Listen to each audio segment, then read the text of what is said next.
법원이 김건희 여사에 대해 증거인멸의 우려가 있다며 구속영장을 발부했습니다. 전직 대통령 부부가 동시에 구속되는 헌정사상 첫 사례가 됐습니다. 서희건설 이봉관 회장이 2022년 대선 직후 김건희 여사에게 당선 축하금 명목으로 고가의 목걸이를 전달한 사실을 인정하고 특검에 자수서를 제출했습니다. 김 여사 일가의 집사로 알려진 김혜성 씨는 어제 귀국 후 곧바로 특검에 체포됐습니다. 이재명 대통령과 트럼프 미국 대통령의 첫 한미 정상회담이 이번 달 25일 백악관에서 열립니다. 관세 협상 세부 조율과 함께 주한미군의 역할 조정과 국방비 문제 같은 민감한 의제들이 테이블에 오를 전망입니다. 인천과 경기도 일대에 호우특보가 내려진 가운데 중부지방에 내일까지 최고 200mm 이상의 많은 비가 내리겠습니다. 수도권에는 시간당 30에서 50mm의 매우 강한 비가 집중될 전망입니다. 여러분 안녕하십니까? 8월 13일 수요일 모닝와이드 시작합니다. 법원이 증거를 인멸할 우려가 있다면서 김건희 여사에 대한 구속영장을 발부했습니다. 역대 대통령 배우자 가운데 처음으로 구속된 사례고 전직 대통령 부부가 동시에 수감된 것 역시 이번이 처음입니다. 오늘 첫 소식 조윤아 기자. 서울중앙지법은 어젯밤 늦게 김건희 여사에 대한 구속영장을 발부했습니다. 구속 전 피의자 신문을 진행한 정재욱 영장전담 부장판사는 증거를 인멸할 염려가 있다며 영장 발부 사유를 밝혔습니다. 김 여사의 구속심사가 종료된 지 9시간 넘는 숙고 끝에 내린 결정이었습니다. 김 여사는 어제 오전 법원에 출석하며 아무런 말도 하지 않았습니다. 지난 특검 소환 때 아무것도 아닌 사람이라며 짤막한 심경을 밝혔던과는 차이를 보였습니다. 말씀하셨던 아무것도 아닌 사람 의미가 뭐였습니까? 명품 선물 관련 사실대로 진술한 거 맞나요? 김 여사의 구속심사는 윤석열 전 대통령이 내란 특검에 재구속되기 전 심사를 받았던 321호 법정에서 열렸습니다. 특검팀은 김 여사가 대부분 혐의를 부인하고 증거인멸 우려가 크다는 점을 강조했습니다. 반면 김 여사 측은 특검 조사에 성실히 응했고 건강이 좋지 않아 불구속 수사가 필요하다고 주장하며 병원 진단서도 제출했습니다.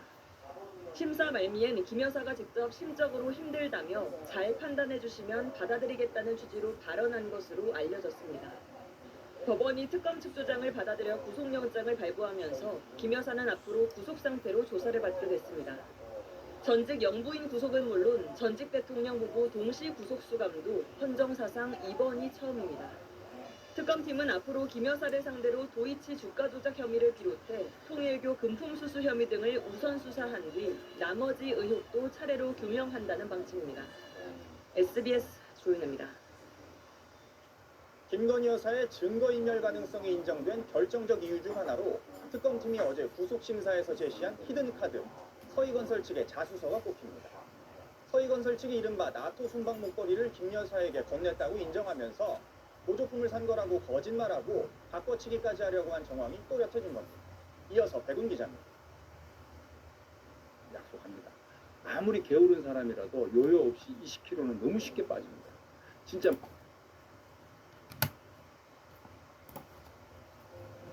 특검팀은 김건희 여사의 신병을 확보하기 위해 구속심사에서 다수의 증거인멸 정황을 주장했습니다.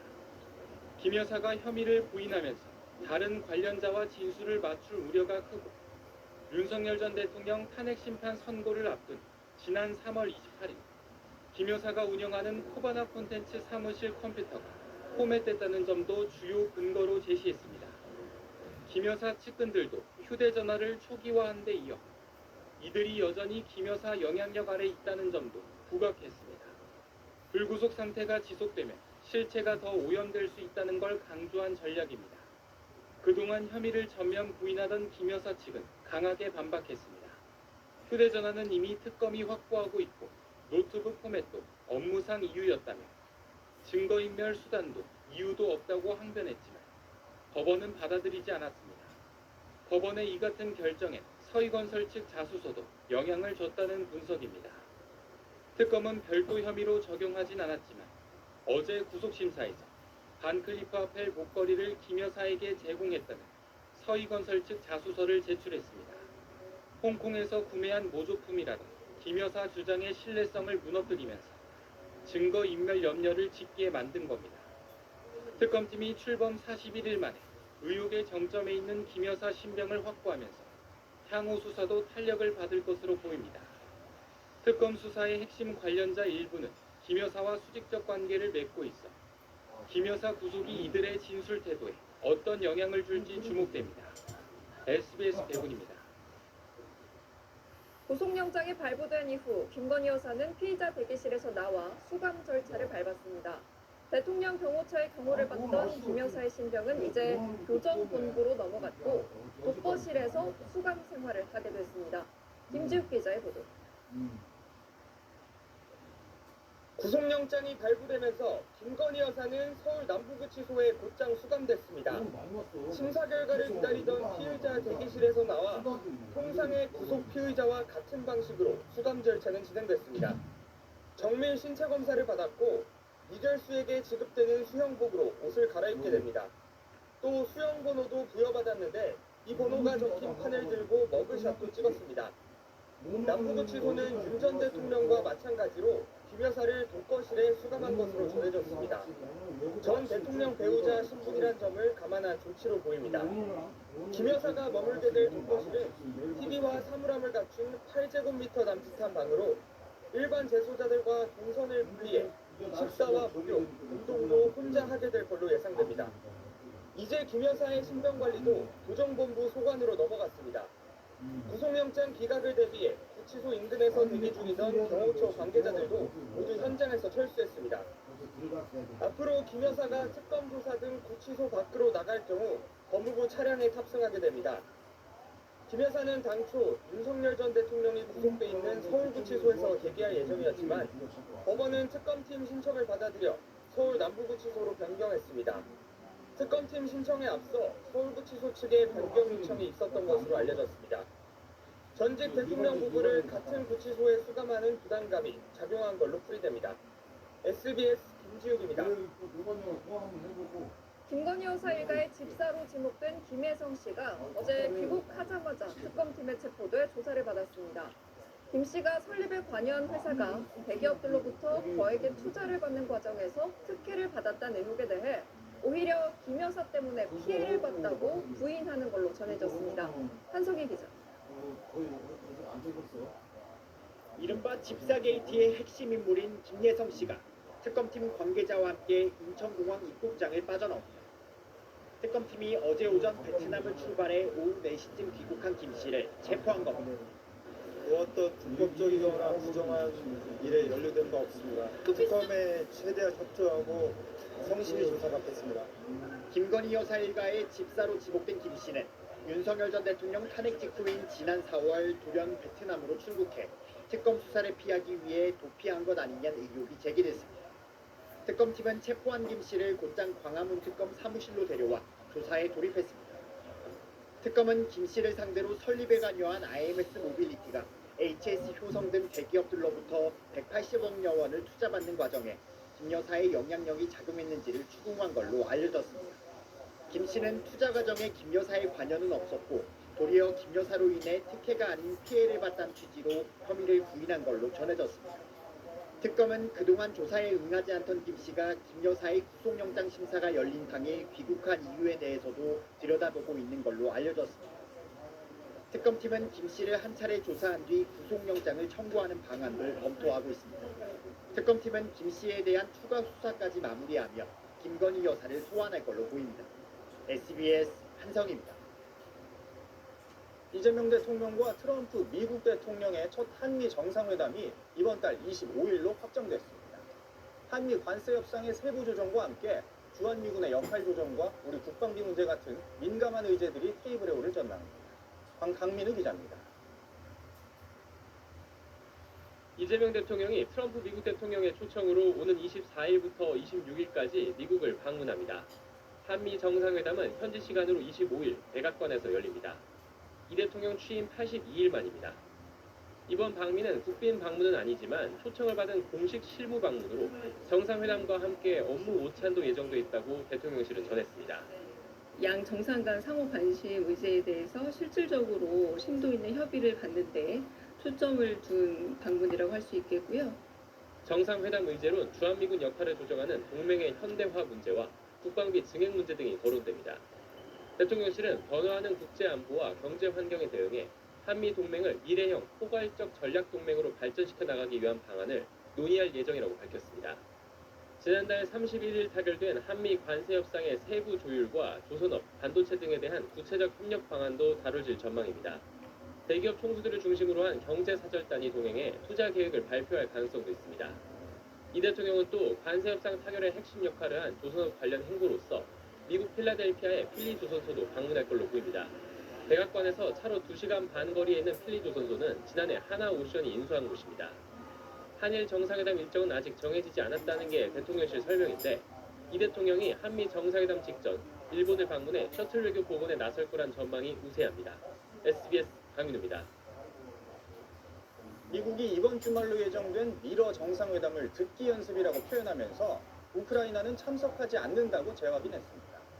러시아 푸틴 대통령은 미러 정상회담 준비 내용을 북한 김정은 총비서와 공유했습니다. 워싱턴에서 김용태 특파원입니다. 오늘 15일 미국 알래스카에서 열리는 미러 정상회담을 앞두고 두 나라 외교장관들이 전화로 막판 조율에 나섰습니다. Regarding preparation for the upcoming summit between President Donald Trump and Russian President Vladimir Putin, both sides confirmed their commitment to a successful event. 백악관은 미러 정상회담에 우크라이나는 참석하지 않는다는 점을 재확인했습니다. 회담 중 트럼프 대통령과 푸틴 대통령 간 1대1 대화도 이루어질 예정인데 향후 우크라이나 젤렌스키 대통령을 포함한 3자 정상회담을 개최하는 것이 트럼프 대통령의 희망이라고 백악관은 전했습니다. 백악관은 이번 회담을 듣기 연습이라고 표현했는데 미 언론들은 평화협정에 대한 기대감을 다소 낮춘 것이라고 분석했습니다. This is a listening exercise for the president. Look, only one party that's involved in this war is going to be present. 젤렌스키 대통령은 러시아가 휴전 조건으로 동부 돈바스 지역에서 우크라이나의 철군을 요구하고 있지만 받아들이지 않을 것이라고 밝히기도 했습니다. 이런 가운데 푸틴 대통령은 북한 김정은 위원장과 통화했습니다. 러시아 크렘린궁은 푸틴 대통령이 미러 정상회담 관련 정보를 공유했으며 북한과의 우호 협력 관계를 더 발전시키자고 말했다고 전했습니다. 워싱턴에서 SBS 김용태입니다. 스테이블 코인 테라 발행과 관련한 사기 혐의로 미국에서 재판을 받고 있는 권도영 씨가 기존 입장을 바꿔서 유죄를 인정하는 대신 형량을 낮추기로 합의했습니다. 권 씨가 미국에서 일정 기간 형기를 채운 뒤 우리나라로 송환될 가능성도 열렸습니다. 원종진 기자입니다.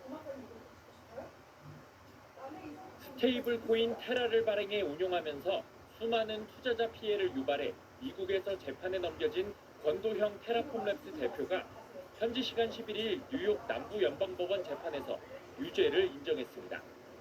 권 씨는 이날 법정에서 투자자들에게 거짓되고 오해의 소지가 있는 설명을 했다며 내 행위에 사죄하고 싶고 나는 내 행위에 완전한 책임을 진다고 말했습니다. 미국 검찰은 유죄를 인정하는 조건으로 형량을 깎아주는 제도인 플리 바겐에 따라 권 씨를 추가 기소하지 않고 최대 12년형만 구형하기로 했습니다.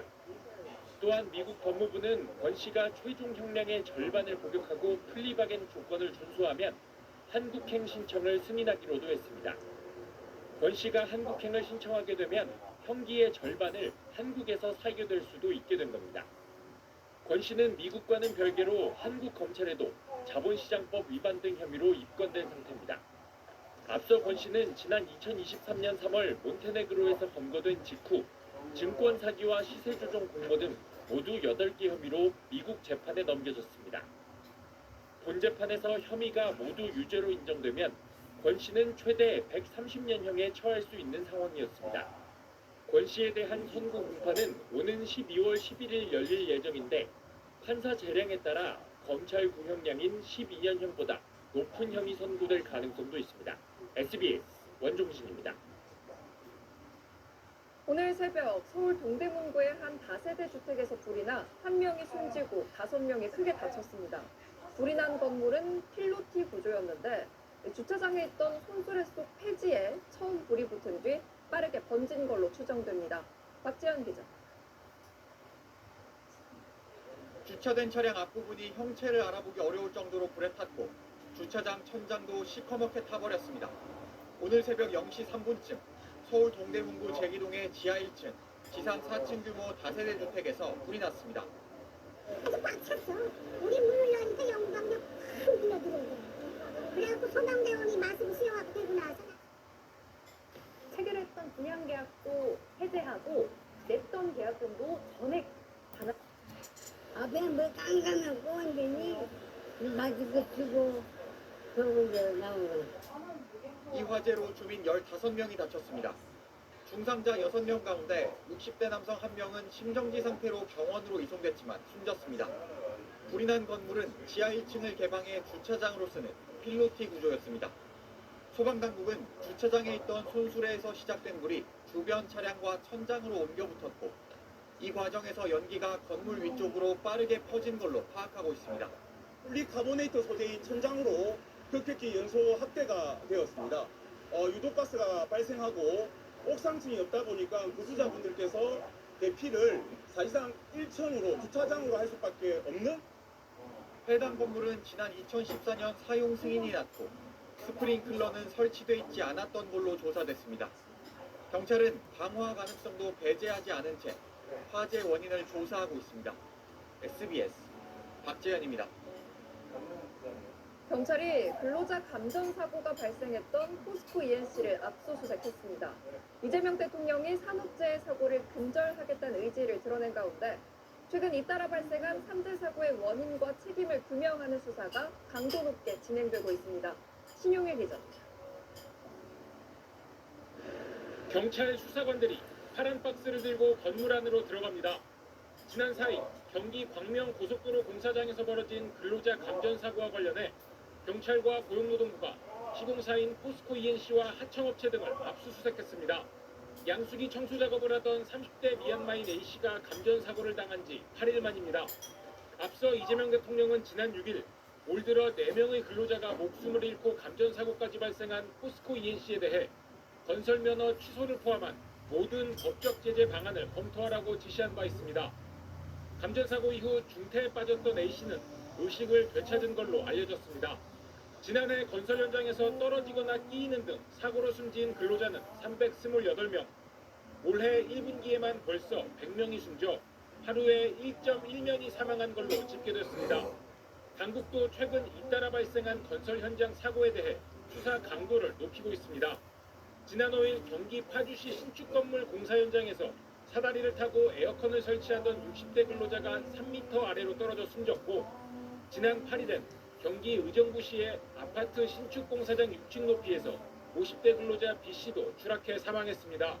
경찰은 당시 사고 현장에 안전 매뉴얼과 안전 장비가 제대로 갖춰졌는지 등에 대한 수사에 속도를 내고 있는데 B씨가 DL건설 하청업체 소속이라는 사실이 알려지면서 DL건설 대표 등 임원진 모두 사표를 제출하기도 했습니다. SBS 신용일입니다. 정체전선의 영향으로 현재 서울을 비롯한 수도권과 강원에 시간당 20에서 50mm 안팎의 폭우가 쏟아지고 있습니다. 이에 따라 일부 경기와 충남 북부에는 호우주의보가 내려진 가운데 이 특보는 서울을 비롯한 그 밖의 중부지방으로 점차 확대되겠습니다. 내일까지 인천과 경기 북부에 200mm 이상, 강원 중북부에 150mm 이상, 충남 북부에도 100mm 이상의 큰 비가 예상되고요. 서울을 비롯한 그 밖의 수도권에도 50에서 150mm 안팎의 비가 예상됩니다. 이렇듯 중부를 중심으로 내일 오전까지 시간당 30에서 최고 50mm 안팎의 강한 비가 집중될 것으로 보여 대비해 주셔야겠습니다. 반면 남부지방은 5에서 40mm 안팎의 비가 가끔 내리다 오늘 오후면 대부분 그치겠습니다. 오늘 중부 내륙과 서해안 지역은 바람도 강하게 불겠습니다. 현재 기온 서울이 24.6도, 부산 25도로 출발하고요. 낮 기온 서울은 28도에 그치겠고 대구가 34도까지 오르는 등 오늘은 남부를 중심으로 무덥겠습니다. 날씨였습니다. 나의 시작을 위한 EV3, 나의 꿈을 위한 EV4, 그리고 SUV의 여유로움까지 갖춘 기아의 새로운 EV, 가족을 위한 EV. 클렌치. 법원이 김건희 여사 여사에 대해 증거인멸의 우려가 있다며 구속영장을 발부했습니다. 전직 대통령 부부가 동시에 구속되는 헌정사상 첫 사례가 됐습니다. 서희건설 이봉관 회장이 2022년 대선 직후 김건희 여사에게 당선 축하금 명목으로 고가의 목걸이를 전달한 사실을 인정하고 특검에 자수서를 제출했습니다. 김 여사 일가의 집사로 알려진 김예성 씨는 어제 귀국 후 곧바로 특검에 체포됐습니다. 이재명 대통령과 트럼프 미국 대통령의 첫 한미 정상회담이 이번 달 25일 백악관에서 열렸습니다. 관세 협상 세부 조율과 함께 주한미군의 역할 조정과 국방비 문제 같은 민감한 의제들이 테이블에 오를 전망입니다.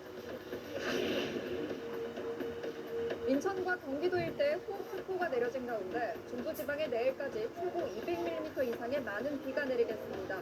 수도권에는 시간당 30에서 50mm의 매우 강한 비가 집중될 전망입니다.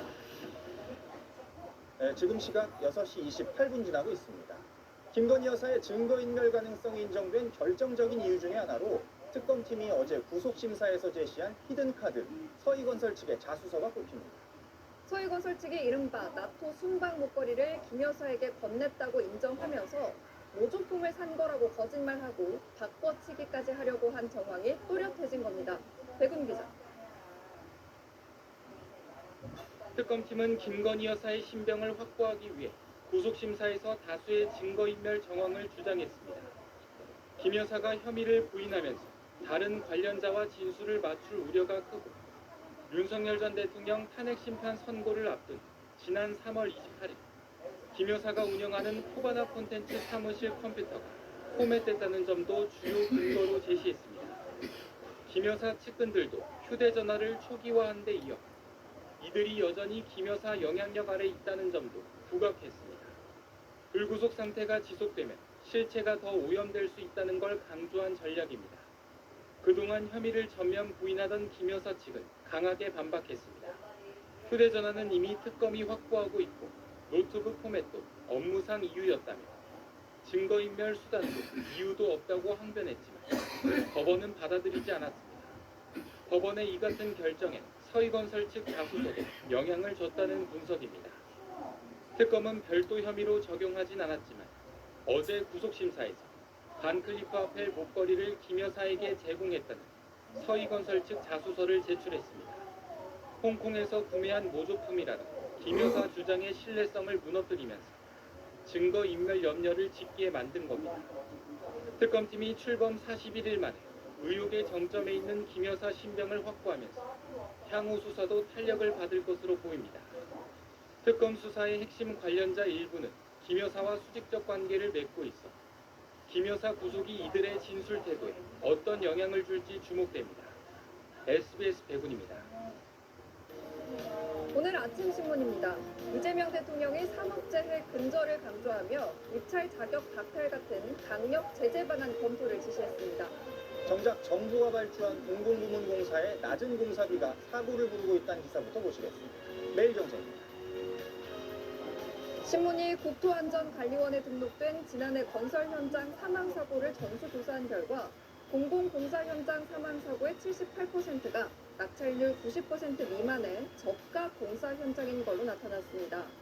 낙찰률은 발주처가 측정한 공사비 대비 최종 계약금액 비율로 건설업계에선 낙찰률 90% 미만은 저가 낙찰로 평가하고 있습니다.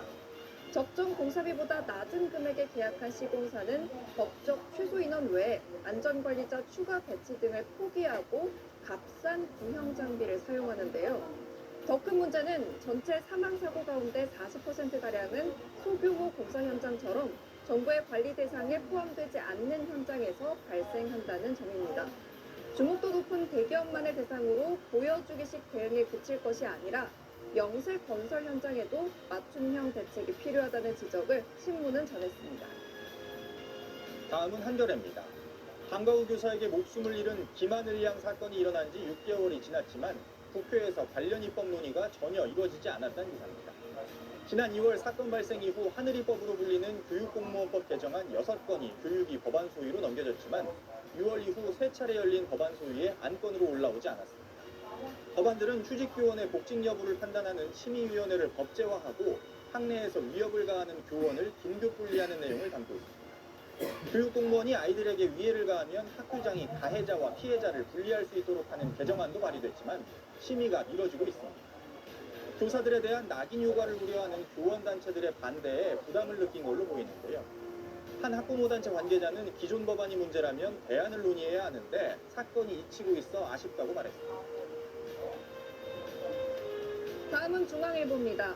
민생회복 소비쿠폰 사용처에 중국 대기업 샤오미가 포함돼 논란이 일고 있다는 기사입니다.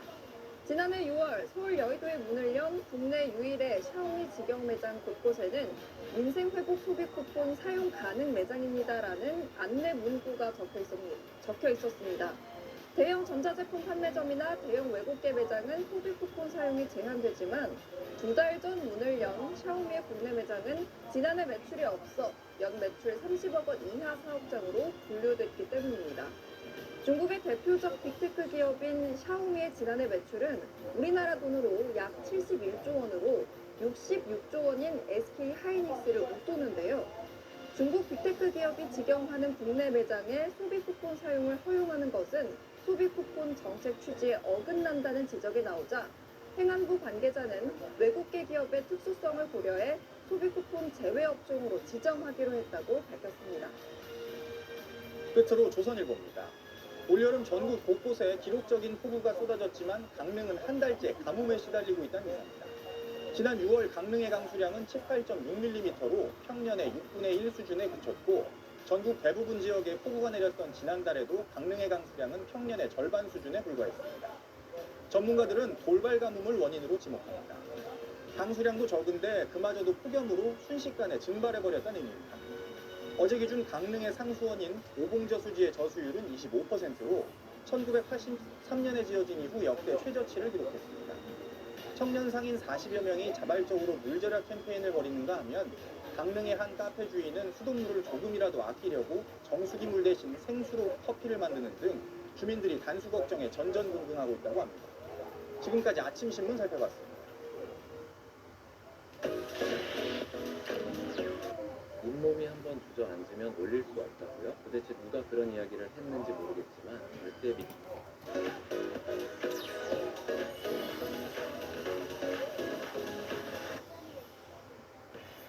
밤사이 인터넷에서 화제가 된 뉴스를 살펴보는 실시간 이뉴스입니다. 가족끼리 50만 원만 송금을 해도 증여세를 낸다. 최근 SNS에 이런 소문이 퍼졌거든요. 국세청이 해명에 나섰다는 기사입니다.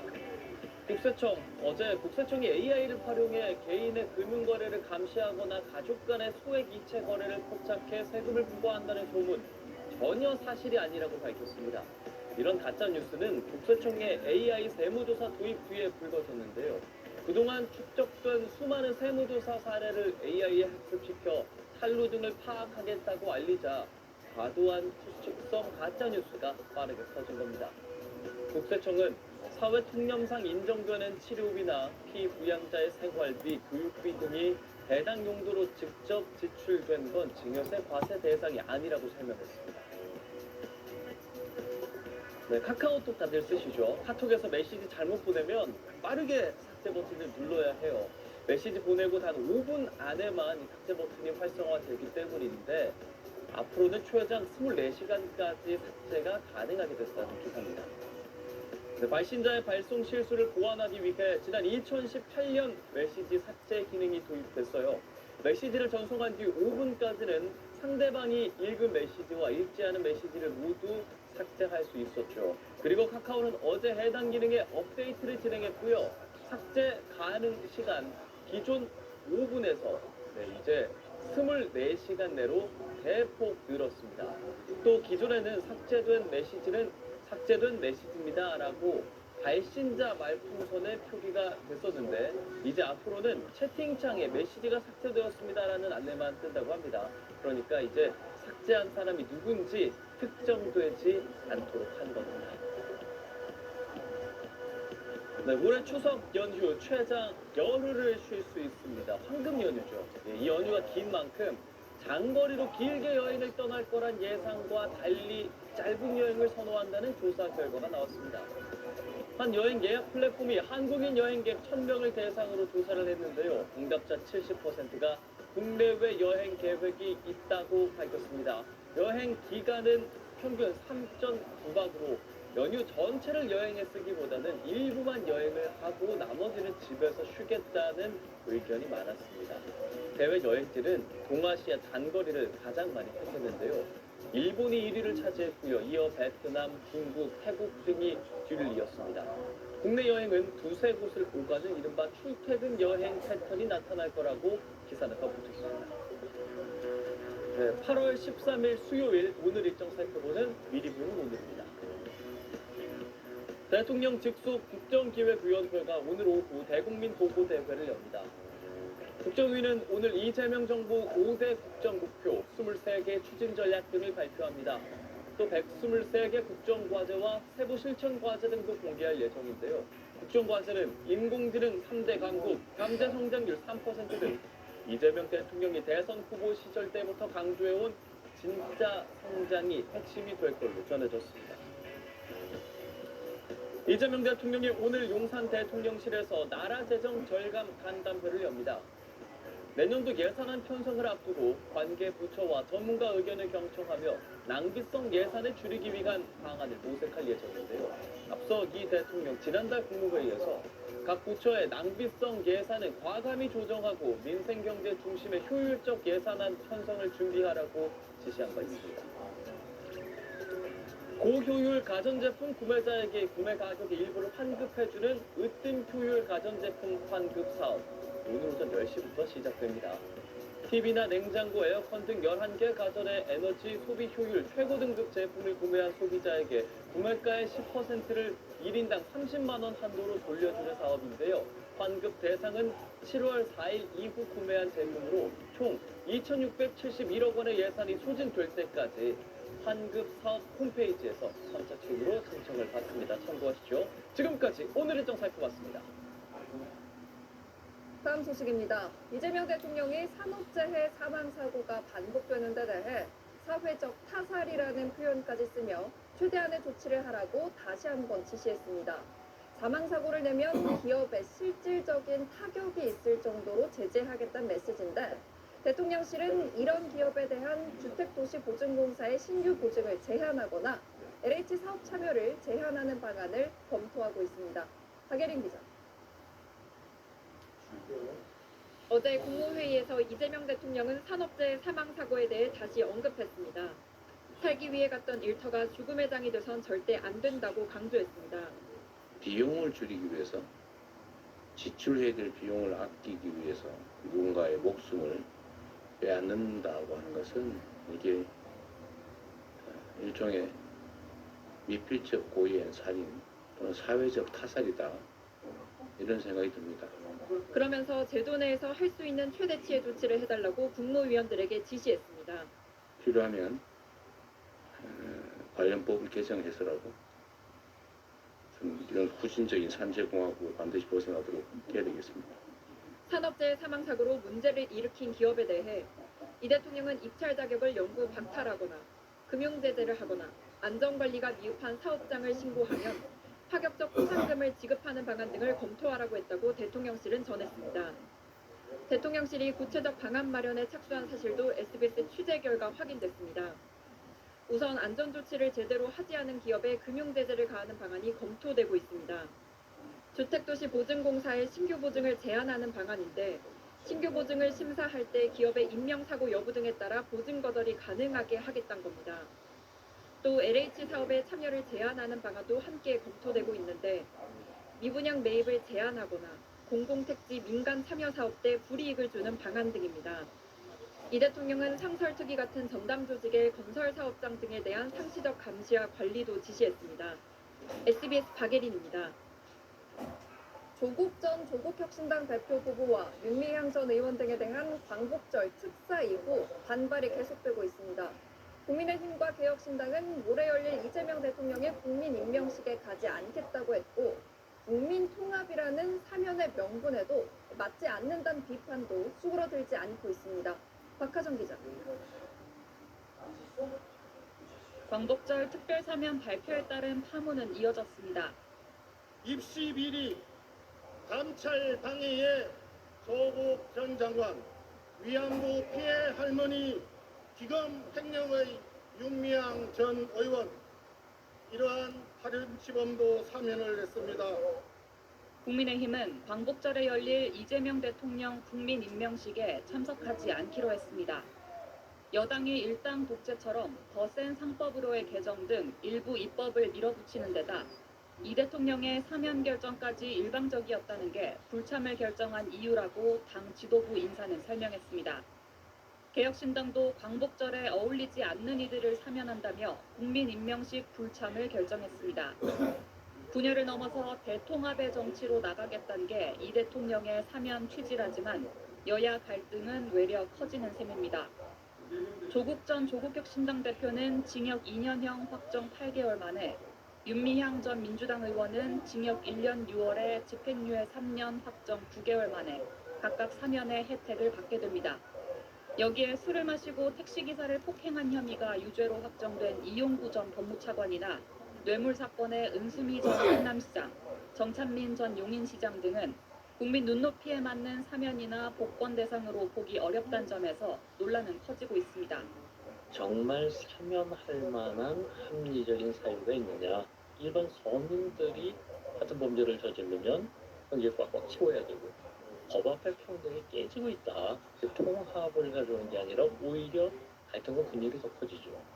여권에선 조 전 대표 등에 대한 사면을 두고 정치검찰 피해자들의 명예회복이란 반응과 여론 역풍이 우려된다는 반응이 엇갈립니다. 지지합니다라고 하는 의견이 있고 비판의 의견이 당연히 있기 마련이어서 저희가 관련해서는 모든 목소리를 소중하게 저희가 들을 것이고요. 민주당 이현주 최고위원은 대통령 특별사면제도가 보은사면, 정치권 이해관계 사면이 돼버렸다며 바람직한 사면권 논의를 위한 국회 차원의 특위 구성을 제안했습니다. SBS 박하정입니다.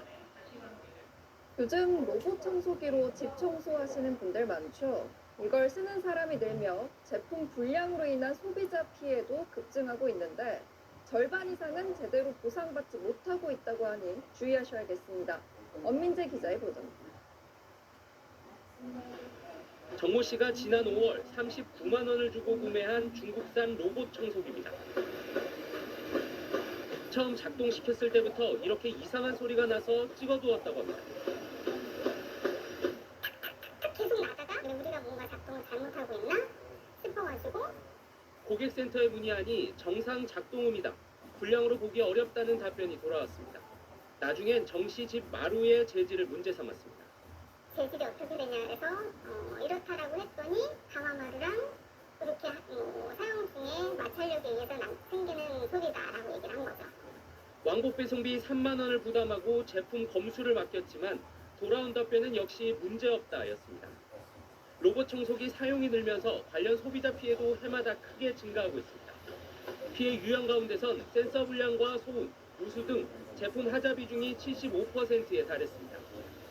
한자리에 맴돌며 작동을 안 하거나 청소용 브러쉬가 아예 움직이지 않는 경우도 있었습니다. 그럼에도 환불이나 교환, 수리 등을 통해 피해를 회복한 비율은 절반 정도에 머물렀습니다. 판매자가 하자를 인정하지 않고 소비자의 사용상 과실을 주장하는 경우가 많기 때문입니다. 그 사업자의 약관이나 공지사항 등을 통해 품질 보증 기간, 그리고 무상 AS 조건, 청약 철회 등의 환급 조건을 확인하셔야 합니다. 포장 개봉 등을 이유로 반품을 거부하는 등 계약 철회와 관련한 피해도 적지 않습니다. 소비자원은 문턱 높이 등 집 구조에 맞는 제품을 선택하고 하자가 확인되면 사진이나 영상으로 증거 자료를 남겨야 피해를 줄일 수 있다고 조언했습니다. SBS 엄민재입니다.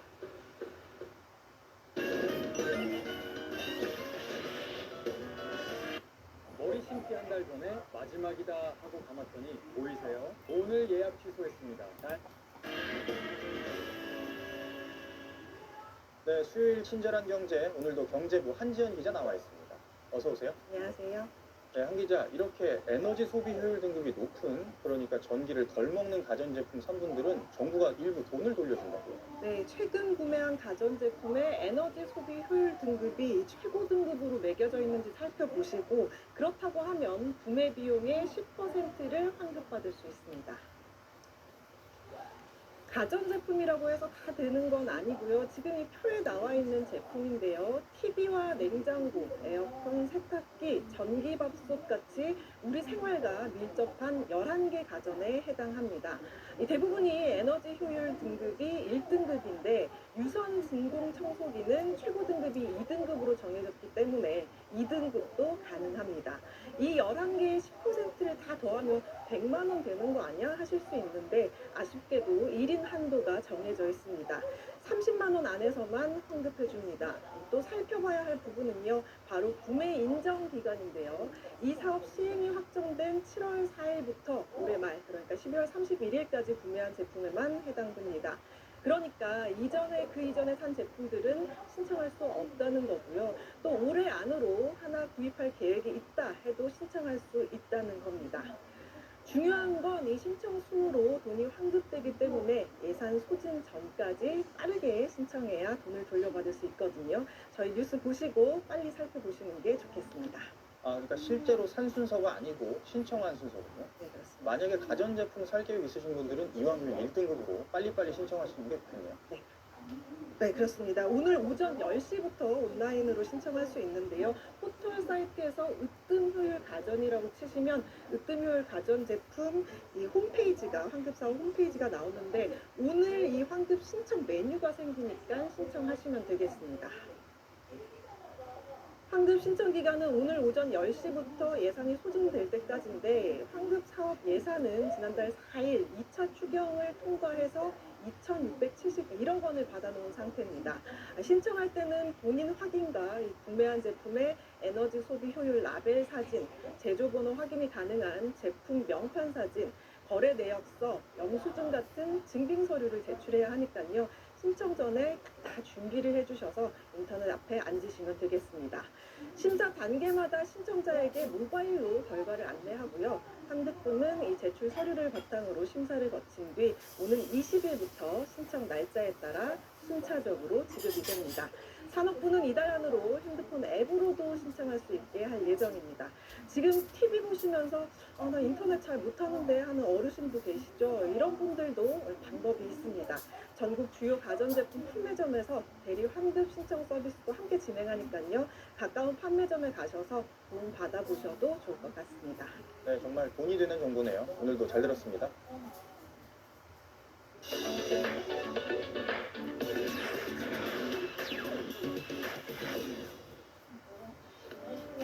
안녕하세요. 생생지구촌입니다. 이스라엘의 한 호수가 최근 붉게 물들어 현지 주민 사이에서 불길한 징조라며 공포가 확산하고 있습니다. 붉은색 페인트라고 풀어놓은 것 같네요. 이스라엘 북부에 위치한 갈릴리 호수의 모습입니다. 이곳은 예수의 기적이 자주 등장하는 성경 속 배경으로도 유명한데요. 호수의 물결이 핏빛으로 물들며 해안으로 밀려드는 장면이 포착됐습니다. 일각에서는 이 현상이 구약 성경에 나오는 재앙 중 하나를 떠올리게 한다며 종말의 징조라는 주장까지 나오고 있는데요. 하지만 과학자들과 정부 당국은 자연적인 현상이라고 설명했습니다. 강한 햇빛 아래 특정 조류가 색소를 축적하며 색이 붉게 변한 걸로 보트리오코쿠스 브라운이라는 녹조류가 원인이라는 겁니다. 이 조류는 딱히 인체에 해가 없는 걸로 알려졌는데 전문가들은 일시적인 변색이 발생한 것일 뿐 우려할 만한 사안은 아니라고 강조했습니다. 미국 캘리포니아주에 있는 한 피자 매장인데요. 한 여성이 게임 기계에서 떠나질 못하고 있습니다. 불편하게 계속 한 자세를 유지하는 것도 이상하다 싶었는데 알고 보니 기계에 꽉 끼인 거라고 하네요. 여성은 무릎을 꿇고 앉아 게임을 즐기던 중 팔이 투명 튜브형의 점수 구멍으로 깊숙이 끼어 움직이지 못했고 소방대가 출동해 구조 작업을 벌이는 1시간 동안 계속 이 자세로 버텨야만 했습니다. 다행히 큰 상처 없이 팔을 빼냈는데 매장 측은 이번 사고가 성인이 유아용 게임기를 비정상적으로 이용하면서 발생했다고 밝혔습니다. 아이들 키울 땐 한시도 눈을 뗄 수 없다는 말, 이래서 나온 것 같습니다. 중국에서 포착된 아찔한 모습입니다. 2명의 아이가 아파트 베란다 난간 밖으로 나와 마치 턱걸이 하듯 매달려 있습니다. 중국 구이저우성에서 포착된 모습인데 여기가 아파트 13층이라고 합니다. 우연히 이 모습을 본 주민은 곧바로 관리사무소에 연락했고 2분 만에 경비원과 가족들이 나타나 아이들을 집 안으로 데리고 갔다고 전했는데요. 신속한 대응 덕분에 참사를 막을 수 있었습니다. 현지 당국은 당시 두 아이가 가족들이 눈치채지 못하는 사이 베란다 밖으로 스스로 나간 걸로 확인됐다고 밝혔습니다. 미국 몬태나주의 한 공항에서 시뻘건 불길과 연기가 치솟고 있습니다. 탑승객 4명을 태운 소형 비행기 한 대가 착륙을 시도하다가 활주로에 추락한 건데요. 이후 현장에 서 있던 다른 항공기와 충돌하면서 큰 화재가 발생했지만 다행히 인명피해로 이어지진 않았습니다. 연방항공청이 조사에 나섰지만 소형 비행기의 정확한 추락 원인은 아직 밝혀지지 않았는데요. 전문가들은 공항에 주비된 항공기가 다른 항공기와 충돌하는 사고는 1년에 몇 번씩 발생한다고 전했습니다. 지금까지 생생지구촌이었습니다.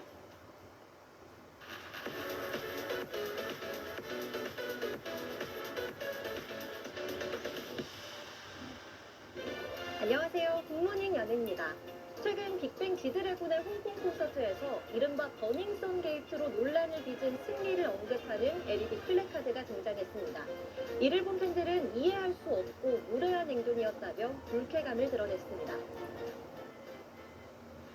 지드래곤은 지난 8일부터 4일간 홍콩에서 연 콘서트에서 팬들과 만났습니다. 지드래곤이 무대를 펼치던 중 일부 팬의 돌발 행동이 논란이 됐는데 당시 한 팬은 승리 데려와라는 문구가 적힌 LED 플래카드를 들어올렸고 또 다른 팬은 지드래곤과 승리의 이니셜을 따서 만든 GD 하트 SR이 적힌 LED 플래카드를 들었습니다. 이를 본 팬들은 2019년 버닝썬 게이트로 무리를 빚어 빅뱅을 탈퇴한 승리를 언급한 점과 공연장 반입이 금지된 LED 플래카드를 몰래 들여온 점에 대해 부적절한 행동이었다고 불쾌해했습니다. 인터뷰를 요청하신 이유가 뭐죠? 그럼 기자님께서는 왜 인터뷰에 응하셨죠? 배우 조여정 씨가 다음 달 개봉하는 영화 살인자 리포트에 대해 긴장감이 상당한 영화라고 소개했습니다. 살인자 리포트는 연쇄살인범이 한 기자에게 독점 인터뷰를 제안하면서 펼쳐지는 이야기입니다. 영화 대부분의 장면이 기자와 살인범의 1대1 인터뷰로 이뤄졌습니다. 극중 기자를 연기한 조여정 씨는 인터뷰만으로 긴장감과 밀도를 채우는 본 적 없는 형식의 영화라고 설명했습니다. 협회 규정을 위반했다는 이유로 미국 작가조합에서 제명된 박찬욱 감독이 규정을 위반하지 않았다고 반박했습니다. 박 감독은 다만 차기작 준비에 집중하기 위해 항소하지 않았다는 입장을 밝혔습니다. 앞서 미국 작가조합은 2023년 파업 기간에 미국 HBO 드라마 동조자의 극본을 쓴 박찬욱 감독과 돈 맥켈러 회원을 제명했다고 밝혔습니다. 어제 박찬욱 감독 측은 파업 기간에 동조자의 후반 작업 중이었다고 설명했습니다. 그러다 편집을 일부 바꿔보자는 HBO 측의 제안이 있었고 이 제안을 받아들일 수 있는지 회의를 했던 건데 조합에서 극본을 쓴 걸로 오해한 거라고 말했습니다. 그 뒤 청문회에서 충분히 소명했고 심사위원들도 상황을 이해했지만 결국 제명 처분이 내려졌다고 덧붙였습니다. 항소를 검토했지만 신작 어쩔 수가 없다를 작업하던 때라 항소에 오랜 시간이 걸리는 점을 감안해 포기했다고 설명했습니다. 지금부터 일어날 일을 막으러 왔습니다.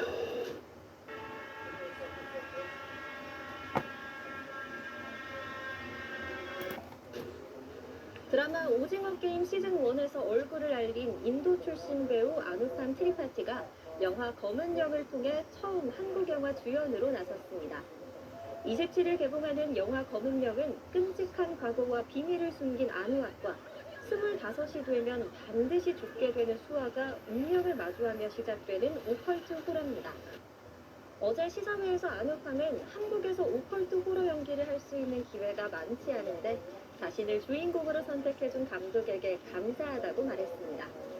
이어 인생 처음으로 주연 영화의 개봉을 앞두고 있다며 설레는 마음도 드러냈는데 한국에서 배우 활동을 하는 외국인으로서 이번 영화가 새로운 출발이 될 것 같다고 기대했습니다. 지금까지 굿모닝 연애였습니다. 정체전선의 영향으로 현재 서울을 비롯한 수도권을 중심으로 시간당 30mm 안팎의 강한 비가 내리고 있습니다. 이에 따라 대부분의 수도권과 충남 북부에는 호우주의보가 내려진 가운데 내일까지 인천과 경기 북부에 200mm 이상, 강원 중북부에 150mm 이상, 충남 북부에도 100mm 이상의 큰 비가 예상되고요. 서울을 비롯한 수도권에도 50에서 150mm의 많은 비가 내리겠습니다. 이렇듯 중부를 중심으로 돌풍과 벼락을 동반한 강한 비가 내일 오전까지 집중될 것으로 보여 대비해 주셔야겠고요. 반면 남부지방은 5에서 40mm 안팎의 비가 가끔 내리다 오늘 오후면 대부분 그치겠습니다. 지금까지 날씨 전해드렸고요. 잠시 후에 뵙겠습니다. 아침에도 땡, 점심에도 땡. 오늘도 변비네. 변비? 오늘 밤 메이킹. 생약과 양약 성분으로 부드럽고 빠르게 유쾌, 상쾌, 통쾌. 변비 해결 메이킹. 오늘 샤브 먹으러 올래요? 신선함이 가득한 이곳으로 초대합니다. 호텔식 샤브 뷔페, 샤브 올데이. 올데이 여기서 기다릴게요. 닭뼈 되나요? 됩니다. 돼지뼈는요? 됩니다. 조개 껍질은요? 됩니다. 한국식은요? 파인애플 심지는 다 됩니다. 분리하지 말고 닭뼈, 조개껍질, 돼지뼈 한 번에 싹. 음스를 혁신하다. 음스는 휴렉. 케이즈엔 하이브리드. 고요하지만 다이나믹한 퍼포먼스. 충전 없는 전기차처럼 액티온 하이브리드 출시. 주요 뉴스입니다. 법원이 김건희 여사에 대해 증거인멸의 우려가 있다며 구속영장을 발부했습니다. 전직 대통령 부부가 동시에 구속되는 헌정사상 첫 사례가 됐습니다. 서희건설 이봉관 회장이 2022년 대선 직후 김건희 여사에게 당선 축하금 명목으로 고가의 목걸이를 전달한 사실을 인정하고 특검에 자수서를 제출했습니다. 김 여사 일가의 집사로 알려진 김예성 씨는 어제 귀국 후 곧바로 특검에 체포됐습니다. 이재명 대통령과 트럼프 미국 대통령의 첫 한미 정상회담이 이번 달 25일 백악관에서 열립니다. 관세 협상 세부 조율과 함께 주한미군의 역할 조정과 국방비 문제 같은 민감한 의제들이 테이블에 오를 전망입니다. 서울과 인천, 경기 일대에 호우특보가 내려진 가운데 중부지방에 내일까지 최고 200mm 이상의 많은 비가 내리겠습니다. 수도권에는 시간당 30에서 50mm의 매우 강한 비가 집중될 전망입니다.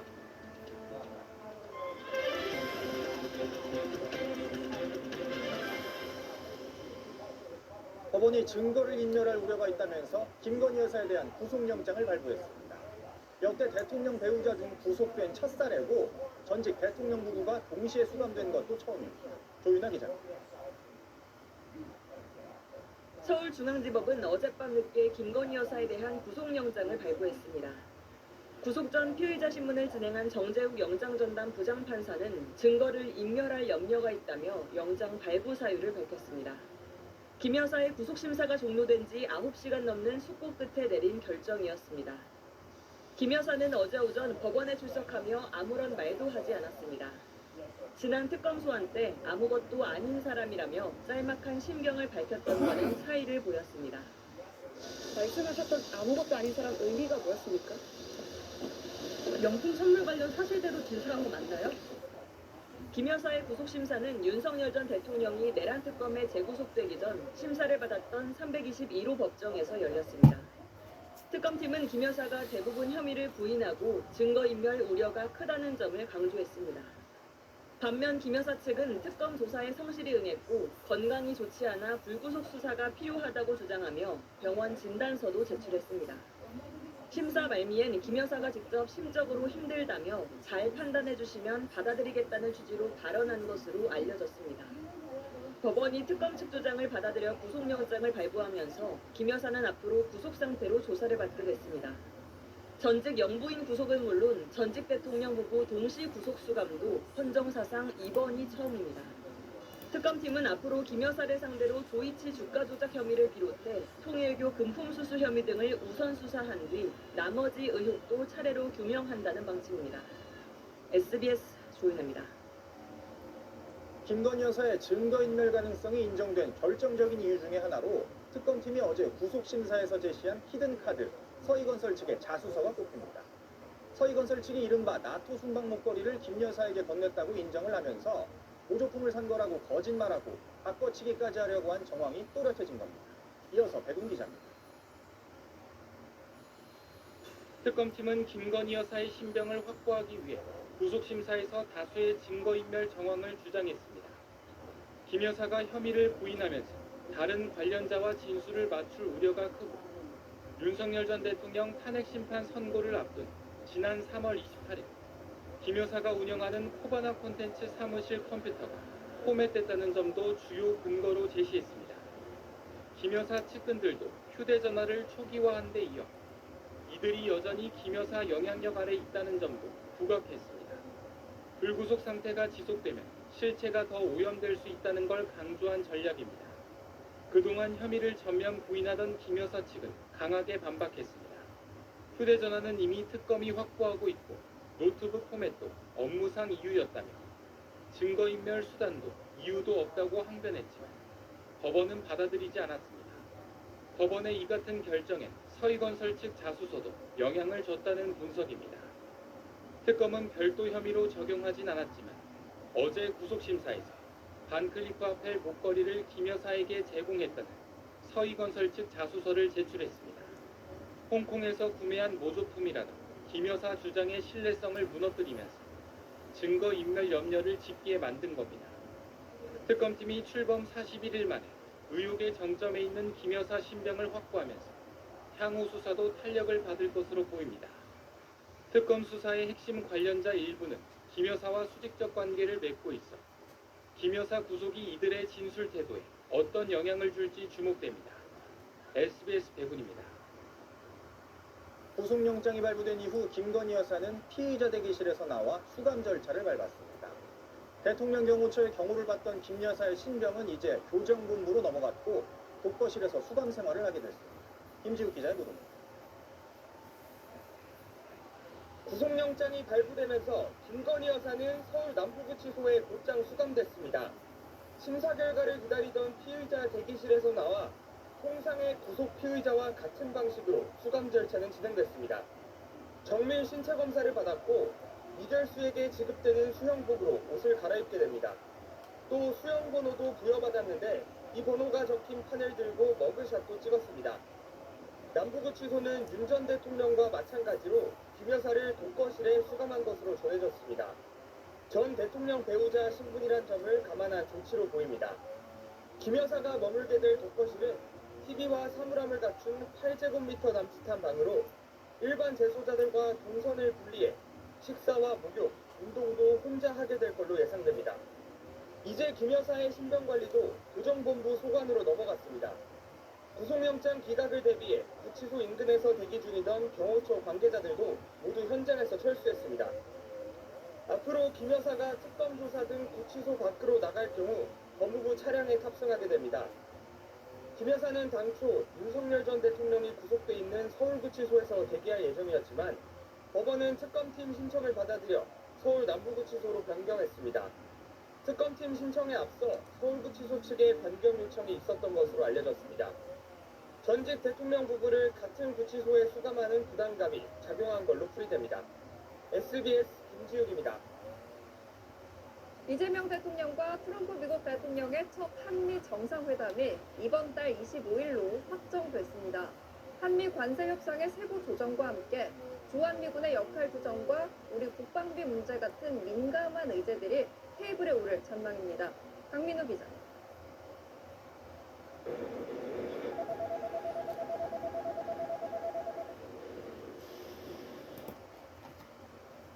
이재명 대통령이 트럼프 미국 대통령의 초청으로 오는 24일부터 26일까지 미국을 방문합니다. 한미 정상회담은 현지 시간으로 25일 백악관에서 열립니다. 이 대통령 취임 82일 만입니다. 이번 방미는 국빈 방문은 아니지만 초청을 받은 공식 실무 방문으로 정상회담과 함께 업무 오찬도 예정돼 있다고 대통령실은 전했습니다. 양 정상 간 상호 관심 의제에 대해서 실질적으로 심도 있는 협의를 갖는 데 초점을 둔 방문이라고 할 수 있겠고요. 정상회담 의제론 주한미군 역할을 조정하는 동맹의 현대화 문제와 국방비 증액 문제 등이 거론됩니다. 대통령실은 변화하는 국제안보와 경제 환경에 대응해 한미 동맹을 미래형 포괄적 전략 동맹으로 발전시켜 나가기 위한 방안을 논의할 예정이라고 밝혔습니다. 지난달 31일 타결된 한미 관세 협상의 세부 조율과 조선업, 반도체 등에 대한 구체적 협력 방안도 다뤄질 전망입니다. 대기업 총수들을 중심으로 한 경제사절단이 동행해 투자 계획을 발표할 가능성도 있습니다. 이 대통령은 또 관세 협상 타결의 핵심 역할을 한 조선업 관련 행보로서 미국 필라델피아의 필리 조선소도 방문할 걸로 보입니다. 백악관에서 차로 2시간 반 거리에 있는 필리 조선소는 지난해 하나오션이 인수한 곳입니다. 한일 정상회담 일정은 아직 정해지지 않았다는 게 대통령실 설명인데 이 대통령이 한미 정상회담 직전 일본을 방문해 셔틀 외교 복원에 나설 거란 전망이 우세합니다. SBS 강민우입니다. 미국이 이번 주말 러시아와의 정상회담을 듣기 연습이라고 표현하면서 우크라이나는 참석하지 않는다고 다시 확인했습니다. 평화협정에 대한 기대감을 낮춘 거라는 분석인데 러시아 푸틴 대통령은 미러 정상회담 준비 내용을 북한 김정은 위원장과 공유했습니다. 워싱턴 김용태 특파원의 보도입니다. 오늘 15일 미국 알래스카에서 열리는 미러 정상회담을 앞두고 두 나라 외교장관들이 전화로 막판 조율에 나섰습니다. Regarding preparation for the upcoming summit between President Donald Trump and Russian President Vladimir Putin, both sides confirmed their commitment to a successful event. 백악관은 미러 정상회담에 우크라이나는 참석하지 않는다는 점을 재확인했습니다. 회담 중 트럼프 대통령과 푸틴 대통령 간 1대1 대화도 이루어질 예정인데 향후 우크라이나 젤렌스키 대통령을 포함한 3자 정상회담을 개최하는 것이 트럼프 대통령의 희망이라고 백악관은 전했습니다. 백악관은 이번 회담을 듣기 연습이라고 표현했는데 미 언론들은 평화협정에 대한 기대감을 다소 낮춘 것이라고 분석했습니다. This is a listening exercise for the president. Look, only one party that's involved in this war is going to be present. 젤렌스키 대통령은 러시아가 휴전 조건으로 동부 돈바스 지역에서 우크라이나의 철군을 요구하고 있지만 받아들이지 않을 것이라고 밝히기도 했습니다. 이런 가운데 푸틴 대통령은 북한 김정은 위원장과 통화했습니다. 러시아 크렘린궁은 푸틴 대통령이 미러 정상회담 관련 정보를 공유했으며 북한과의 우호 협력 관계를 더 발전시키자고 말했다고 전했습니다. 워싱턴에서 SBS 김용태입니다. 지난달 미국 소비자 물가가 전달보다 오르지 않은 걸로 집계됐습니다. 관세 영향이 아직 나타나지 않고 있는 걸로 보이는데 트럼프 대통령이 기업과 금융계에 압박을 넣고 있는 것도 이유 가운데 하나로 분석됩니다. 이후 김범주 특파원의 보도입니다. 지난달 미국 소비자 물가가 1년 전보다 2.7% 오른 걸로 집계됐습니다. 6월과 같고 월스트리트저널이 모은 전문가 예측치 2.8%보다 낮은 수치입니다. 관세에 직접 영향을 받는 소비재 가격이 올랐지만 에너지 가격이 그만큼 떨어진 결과입니다. 구체적으로는 가구와 타이어, 의류 가격이 올랐지만 식료품 값이 6월보다 0.1%, 휘발유 값은 2.2% 하락하면서 균형을 맞췄습니다. 기업들이 관세 충격을 자체적으로 흡수하고 가격을 그만큼 올리지 않고 있는데 곧 한계에 달할 것이라는 분석도 여전히 이어지고 있습니다. whole slew of tariffs that went into effect at the beginning of August. And so it might take a few more months before those fully make their way to the consumer. 트럼프 대통령은 연준 파월 의장에게 대규모 소송을 제기하겠다면서 금리를 어서 내리라고 말했고 투자은행 골드만삭스에도 관세에 부정적 입장을 냈던 경제 전문가를 바꾸라고 요구했습니다. 또 통계를 작성하는 책임자 자리에 자신의 뜻을 따르는 보수 경제학자를 앉히기도 했습니다. 금융시장은 오늘 통계를 반겼습니다. 생각보다 물가가 오르지 않으면서 연준이 9월에 기준금리를 내릴 가능성이 95%까지 올라갔기 때문입니다. 그 결과 뉴욕 증시에서 다우지수가 1.1%, 나스닥은 1.4% 오르는 등 3대 지수 모두 1% 이상 상승하면서 장을 마쳤습니다. 뉴욕에서 SBS 김범주입니다. 스테이블 코인 테라 발행과 관련한 사기 혐의로 미국에서 재판을 받고 있는 권동영 씨가 기존 입장을 바꿔 유죄를 인정하는 대신 형량을 낮추기로 합의했습니다. 권 씨가 미국에서 일정 기간 형기를 채운 뒤 우리나라로 송환될 가능성도 열렸습니다. 원종진 기자. 스테이블 코인 테라를 발행해 운용하면서 수많은 투자자 피해를 유발해 미국에서 재판에 넘겨진 권도형 테라폼랩스 대표가 현지 시간 11일 뉴욕 남부연방법원 재판에서 유죄를 인정했습니다. 권 씨는 이날 법정에서 투자자들에게 거짓되고 오해의 소지가 있는 설명을 했다며 내 행위에 사죄하고 싶고 나는 내 행위에 완전한 책임을 진다고 말했습니다. 미국 검찰은 유죄를 인정하는 조건으로 형량을 깎아주는 제도인 플리 바겐에 따라 권 씨를 추가 기소하지 않고 최대 12년형만 구형하기로 했습니다. 또한 미국 법무부는 권 씨가 최종 형량의 절반을 복역하고 플리 바겐 조건을 준수하면 한국행 신청을 승인하기로도 했습니다. 권 씨가 한국행을 신청하게 되면 형기의 절반을 한국에서 살게 될 수도 있게 된 겁니다. 권 씨는 미국과는 별개로 한국 검찰에도 자본시장법 위반 등 혐의로 입건된 상태입니다. 앞서 권 씨는 지난 2023년 3월 몬테네그로에서 검거된 직후 증권 사기와 시세 조종 공모 등 모두 8개 혐의로 미국 재판에 넘겨졌습니다. 본 재판에서 혐의가 모두 유죄로 인정되면 권 씨는 최대 130년형에 처할 수 있는 상황이었습니다. 권 씨에 대한 선고 공판은 오는 12월 11일 열릴 예정인데 판사 재량에 따라 검찰 구형량인 12년형보다 높은 형이 선고될 가능성도 있습니다. SBS 원종신입니다. 오늘 새벽 서울 동대문구의 한 다세대 주택에서 불이 나 1명이 숨지고 5명이 크게 다쳤습니다. 이 건물 주차장에 있던 손수레 속 폐지에 처음 불이 붙은 걸로 보입니다.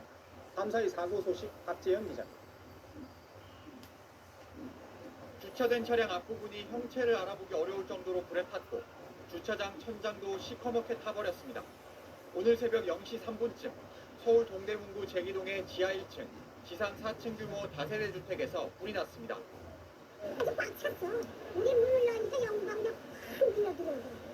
그래갖고 소방대원이 마스크 씌워갖고 들고 나와서 앞에 뭐 깜깜하고 꼬은데니 마스크 쓰고 저거 나오는 이 화재로 주민 15명이 다쳤습니다. 중상자 6명 가운데 60대 남성 1명은 심정지 상태로 병원으로 이송됐지만 숨졌습니다. 불이 난 건물은 지하 1층을 개방해 주차장으로 쓰는 필로티 구조였습니다. 소방당국은 주차장에 있던 손수레에서 시작된 불이 주변 차량과 천장으로 옮겨 붙었고 이 과정에서 연기가 건물 위쪽으로 빠르게 퍼진 걸로 파악하고 있습니다. 폴리카보네이트 소재인 천장으로 급격히 연소 확대가 되었습니다. 유독가스가 발생하고 옥상층이 없다 보니까 구주자분들께서 대피를 사실상 1층으로 주차장으로 할 수밖에 없는